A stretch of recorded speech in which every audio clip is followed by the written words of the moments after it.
It's Monday morning. I open my laptop and I can feel it immediately. The business is running me. The inbox is loud. The quick questions are stacking up, and there's a familiar thought sitting under it all. I need to be nicer, more flexible, more available. No. What I needed was simpler. I needed standards. And this is the story of the week I stopped negotiating with them. Welcome to Grit and Grace, where we talk money, mindset, leadership, and the standards that make success sustainable. I'm Donna, I'm the creator of Grit and Grace, and today's episode is an epic Chief Executive Officer of Everything diary. The practical kind, not the perfect morning routine kind. Because if you're feeling stretched right now, it's probably not because you're incapable, it's because your standards are too negotiable. Before we begin, a quick note. Today's episode is general information only. It doesn't take into account your personal circumstances and it is not financial or tax advice. Please seek advice specific to your situation. It's grit and grace, side by side, fire in my chest, calm in my mind. I'll build what lasts, I'll choose my lane, turn pressure into purpose, paint it again. With grit and grace, I'm free to be all I am, becoming steadily. Here's what I'm going to do. I'm going to walk you through 5 days, Monday to Friday, and show you exactly how low standards show up as stress and how 1 week of upgraded standards can change the entire feel of your business. There's no spreadsheets, no lectures, just leadership in real life. And I'll give you the exact lines to use when you need them. So Monday morning starts with an email that looks harmless enough. The subject line is one that's been repeated often enough. Quick question. And if you just laughed out loud, you're my people. You know it's never quick. It's one more request. It's slightly outside scope. It's delivered with a friendly tone that quietly assumes you'll just make it work. The old me reads it, sighs, and thinks, I'll just do it. It's easier. And that's how it begins. One tiny exception becomes the new standard, and the cost is never just the 10 minutes. The cost is the pattern. You teach the client your boundaries move, you teach yourself your standards are optional, and you start resenting your own business. So Monday was decision day. I wrote one sentence at the top of my notebook. Clear is kind, and clear is profitable. And so then I replied, short, calm, no apology tour. Thanks for sending that through. That's outside the scope of what we agreed. I can quote it separately or we can schedule it for next month. Which would you prefer? That's it. No essay, no justification, no emotional labour. And do you know what happened? Nothing dramatic. No lawsuit, no angry mob, just clarity. That's your first clue. Most of the fear is in your head, not in the real world.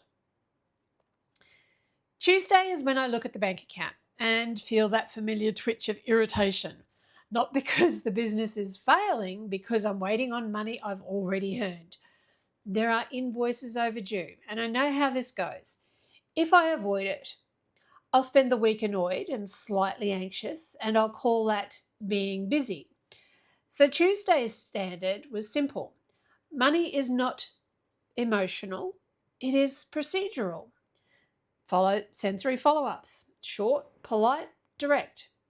Just following up on invoice X due on Y. Please confirm when payment will be made. And here's the boundary that I added, because boundaries are where money becomes calm. Work will resume once the account is up to date, not as a threat, as a standard. If you want a business that feels stable, you need stable collections. And being uncomfortable about follow-up is not a personality trait, it's a habit, and habits can be upgraded. Wednesday was a sales call, and I could feel the old pattern sitting in the corner of the room like an uninvited guest.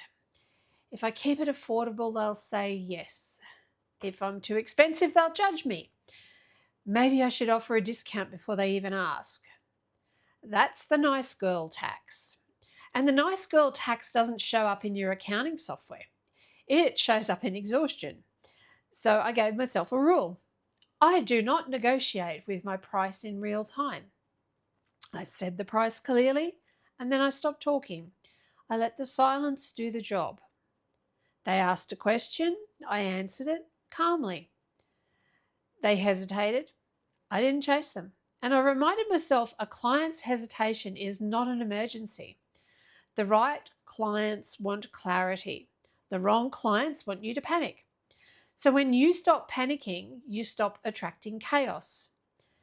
If you've ever talked yourself down mid-quote, congratulations, you've discovered adrenaline pricing, and we are now retiring it. Thursday was meetings. And I realized something. I wasn't tired from the work.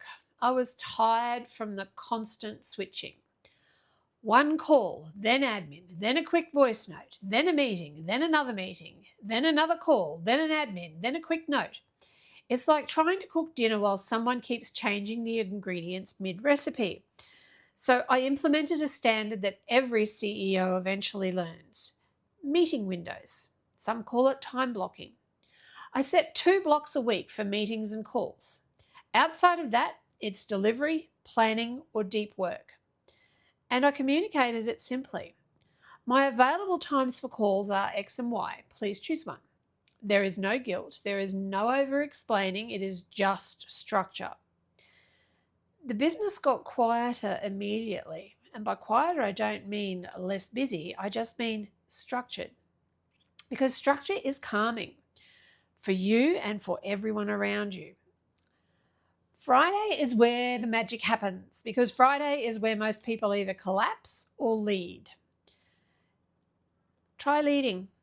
Do a 20-minute CEO review. Not a performance review, a reality review. What worked? What leaked time? What leaked money? What felt heavy? What needs a standard? And I noticed something important. Nothing big changed this week. I didn't need to rebuild the business. I didn't reinvent the wheel. I didn't reinvent my brand. I didn't become a different person. I just stopped negotiating with my standards, and the business felt calmer. That's what people get wrong about leadership. They think it's loud, but most leadership is quiet. It's one boundary, one email, one follow-up, one decision you keep. So, a challenge for you for the next 7 days.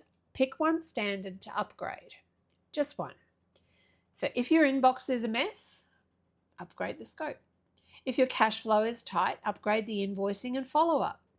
If you're exhausted, upgrade your meeting windows and response times. If you resent your clients, upgrade your boundaries and behavior standards. If you're underpaid, that's a tongue twister. If you're underpaid, upgrade pricing for your new clients. Then do one action within 48 hours. 1. Because identity changes through action. And write this line somewhere that you'll see it. Clear is kind and clear is profitable. Clear is kind and clear is profitable. So if your business feels harder than it should, don't assume you need a bigger strategy. You might just need a spine. Standards are that spine. And you don't build them by thinking about them. You build them by choosing one and keeping it. Until next time, keep your grit and protect your grace.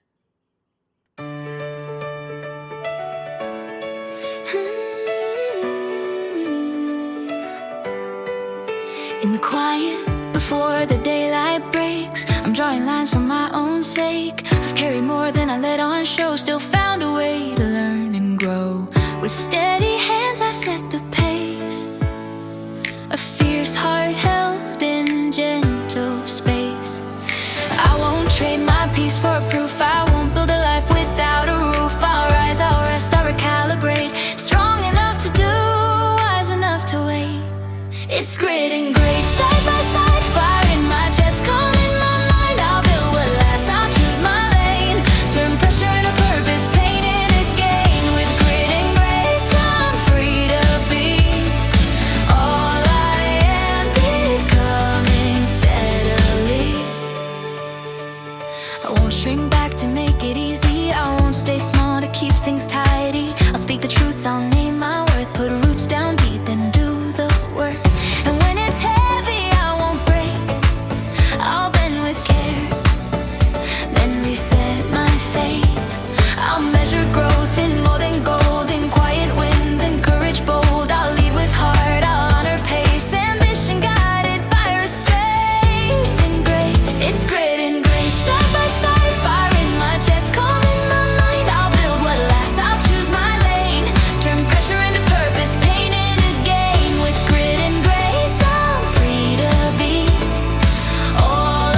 when doubt is loud, I'll still begin.